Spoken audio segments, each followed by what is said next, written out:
డబ్బు, అనారోగ్యం, ఉద్యోగం, వ్యాపారం, అప్పులతో బాధపడుతున్నారా? మీకోసమే లాంచ్ యువర్ ఫ్యూచర్ ప్రోగ్రామ్. నమస్తే ఉమా దేవరకొండ గారు. నమస్తే అమ్మా. తులారాశిలో పుట్టిన మగవారికి అసలు ఏ విధంగా ఉంటుంది అంటారు? వీళ్ళ గుణగణాలు ఏంటి? ఎస్పెషల్లీ నూతన సంవత్సరం రాగానే పోయిన సంవత్సరం మీదట ఈ సంవత్సరం ఫలితాలు ఏ విధంగా ఉండబోతున్నాయి అడుగుతూ ఉంటుంటారు. సో వీళ్ళకి ఏ విధంగా ఉండబోతుంది? తులారాశి వాళ్ళకి అబ్బాయిలందరికీ కూడా ఒక శుభవార్త అండి. అది ఏంటో లాస్ట్లో సస్పెన్స్ చెప్తాను.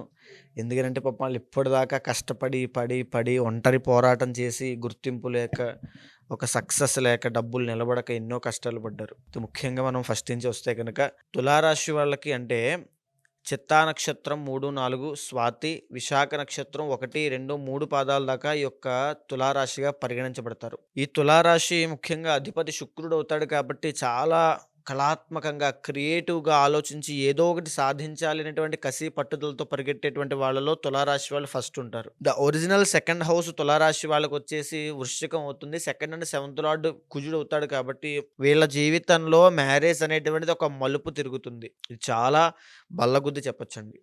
మ్యారేజ్ ముందు, మ్యారేజ్ తరువాత, బిఫోర్ అండ్ ఆఫ్టర్లా వీళ్ళ యొక్క జీవితాలు అనేటువంటి తులారాశి వాళ్ళకు ఉంటాయి. తరువాత వీళ్ళ చదువుకునేటువంటి విద్య విషయంలో ఆటంకాలు వచ్చేటువంటి అవకాశాలు ఉంటాయి. ఎందుకంటే వీళ్ళు జనరల్గా ప్రపంచాన్ని రీడ్ చేయాలి, ప్రపంచంలో ఉండేటువంటి మనుషుల యొక్క మనోభావాలు తెలుసుకుని మనం బ్రతకాలి, ఓన్లీ పుస్తకాల్లో ఉండేటువంటి జ్ఞానం మాత్రమే కాదు అనేటువంటి ఆలోచన విధానంతో ఆ వైఖరితో ముందుకు వెళ్తూ ఉంటారు. సో ఇక్కడ సెవెంత్ లార్డ్ ఎప్పుడైతే కుజుడు అవుతాడో ఒకవేళ కనుక వీళ్ళకి ఇంటర్నల్ జాతకంలో కుజుడు కనుక బాగున్నాడు అనుకోండి, వచ్చేటువంటి అమ్మాయి వల్ల విపరీతమైన డబ్బు ఫైనాన్షియల్గా కలిసి వస్తుంది, మెంటల్ సపోర్ట్ ఉంటుంది, అన్ని విధాలుగా అమ్మాయి దగ్గర నుంచి అన్ని ప్లస్ సైడ్ అవుతాయండి.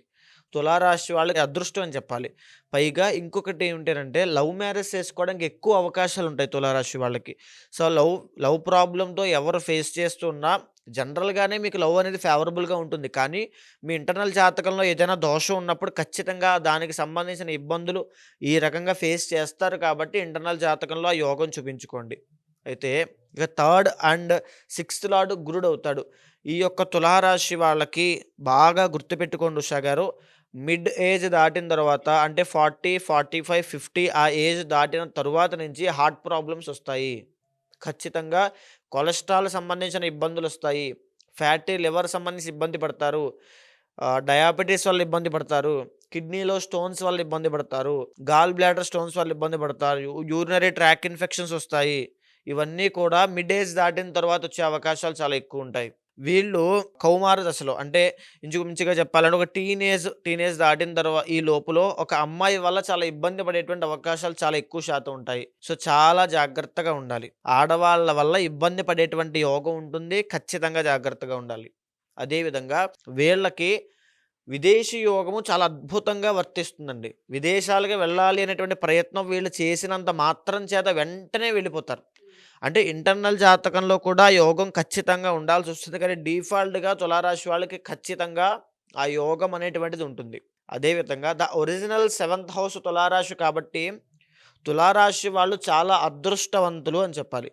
పైగా కోరికలు ఎక్కువ ఉంటాయి, ఫ్యాంటసీస్ ఎక్కువ ఉంటాయి, ఎక్స్పెక్టేషన్స్ ఎక్కువ ఉంటాయి. నేను అలా బ్రతకాలి, ఇలా బ్రతకాలి, నేను ఆ స్థాయిలో ఉండాలి, వచ్చే సంవత్సరం మార్చి కల్లా నేను బెంజ్ కార్లు తిరగాలి, లేకపోతే నేను ఒక 10 కోట్లు సంపాదించాలి, నేను బిజినెస్లో మంచి సక్సెస్ అవ్వాలి అనేటువంటి ఆలోచనలు వీళ్ళకు ఉంటాయి. జనరల్గానే వాళ్ళకి ఇలాంటి ఆలోచనలు లేవు, నాకు అలాంటివి ఏమీ లేవు, నేను సాధారణంగానే ఉన్నాను అని అంటే జాతకంలో ఏదో కీలకమైనటువంటి దోషం ఉంది అని అర్థం అండి, కాలసర్ప దోషం. అలా ఆ దోషం ఎప్పుడైతే ఎఫెక్ట్ అవుతూ ఉంటుందో తులారాశి వాళ్ళకి సాధించాలి. ఫస్ట్ ఆఫ్ ఆల్ నేను చెప్పాను, ఏదైనా సాధించాలని జీల్తో పరిగెట్టేవాళ్ళు తులారాశి వాళ్ళని. ఆ జీల్ అనేటువంటిది మిస్ అవుతారు, ఆ ప్రెజెన్స్ అనేటువంటిది ఉండదు ఈ తులారాశి వాళ్ళకి.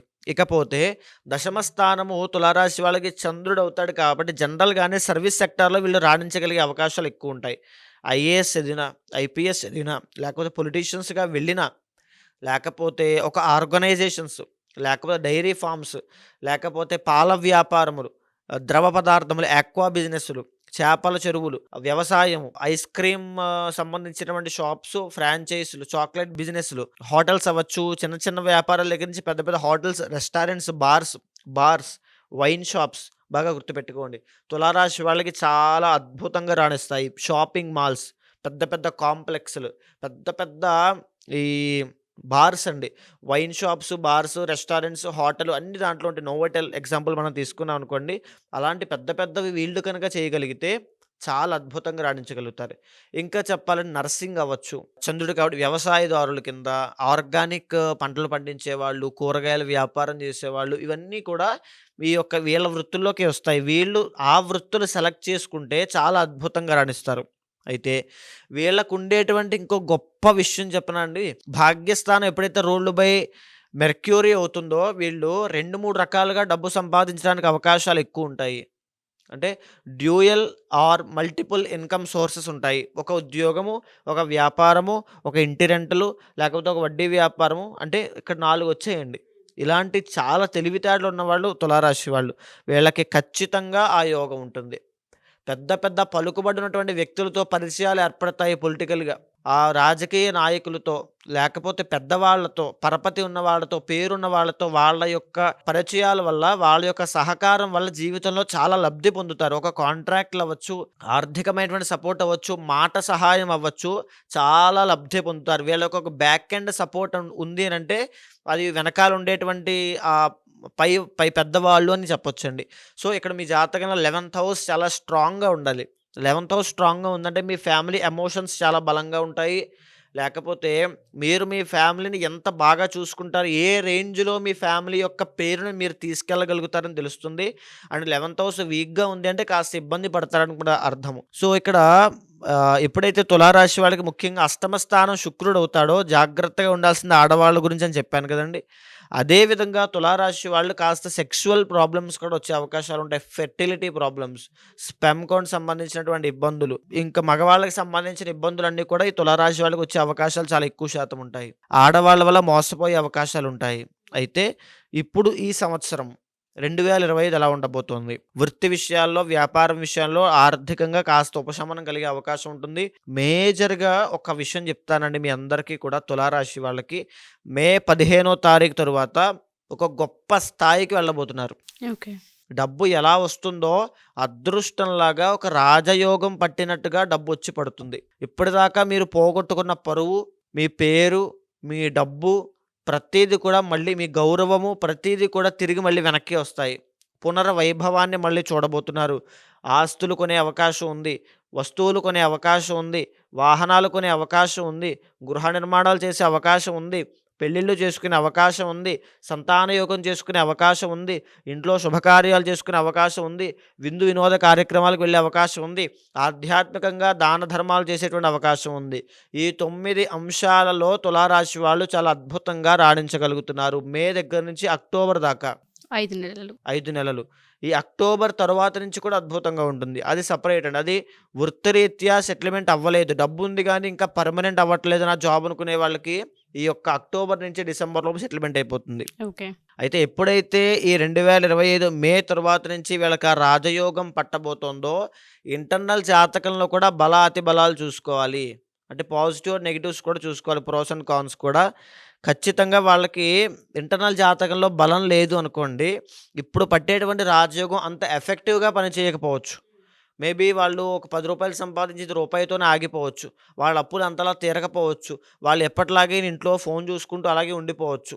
సో, వాళ్ళకి ఆ మార్పులు రావాలి అంటే ఇంటర్నల్ జాతకంలో ఉండేటువంటి రాజయోగాల్ని యాక్టివేట్ చేయాలి. ఎయిదర్ మంత్ర జపంతోనో, పూజతోనో, పరిహారంతోనో, జపంతోనో, హోమంతోనో, భగవద్ ఆరాధనతోనో యాక్టివేట్ చేయాలి.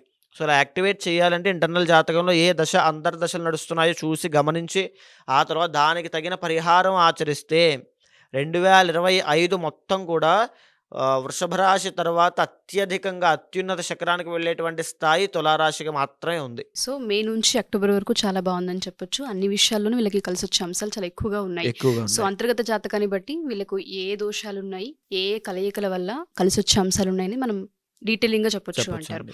సో, వ్యాపార రీత్యా ఎవరైనా రాణించాలి అనుకున్నా అండ్ దాంతోపాటు మీరు ఎస్పెషల్లీ ఆడపిల్ల వల్ల, అమ్మాయిల వల్ల ఇబ్బందులు కలిగే అవకాశం కనిపిస్తూ ఉంది ఈ రాశి వారికి అన్నారు. అలా ఎవరైనా ముందుగానే జాగ్రత్త పడాలి అనుకున్నా, అది మ్యారిటల్ ఇష్యూస్ అవ్వచ్చు, లేదు అంటే రిలేషన్‌షిప్ ఇష్యూస్ అవ్వచ్చు. వాళ్ళు తెలుసుకోవాలంటే ముందుగా ఏ విధంగా మిమ్మల్ని అప్రోచ్ అవ్వాలి అంటారు? తప్పకుండా అండి. మీకు కింద కనిపించేటువంటి నెంబర్ కనుక మీరు కాంటాక్ట్ అయితే సో, మీరు కన్సల్ట్ అవ్వచ్చు. అయిన తరువాత మీ యొక్క date of birth, time of birth, place of birth చూసిన తర్వాత ఏ రకమైన విషయాల్లో మీరు జాగ్రత్త వహించాలి, బిజినెస్ పెడితే ఏ రకమైన బిజినెస్ మీరు పెట్టాలి, ఏ సమయంలో దాన్ని పెట్టాలి, పార్ట్నర్షిప్ పనికొస్తుందా లేదా, మ్యారీడ్ లైఫ్లో ఇష్యూస్ ఉంటాయా, సంతానపరమైన సమస్యలతో ఏదైనా ఇబ్బంది పడుతుంది, దానికి ఎలా మీరు సార్ట్ అవుట్ అవ్వాలి, ఎలాంటి ప్రికాషన్స్ తీసుకోవాలి, ఏ రోజున మీరు నియమం పాటించాలి, అసలు ఏ పరిహారం చేయాలో కూడా చూసి నేనే చేయించి ఖచ్చితంగా వాళ్ళకి ఆ మార్గం చూపిస్తానండి. డెఫినెట్గా అండి.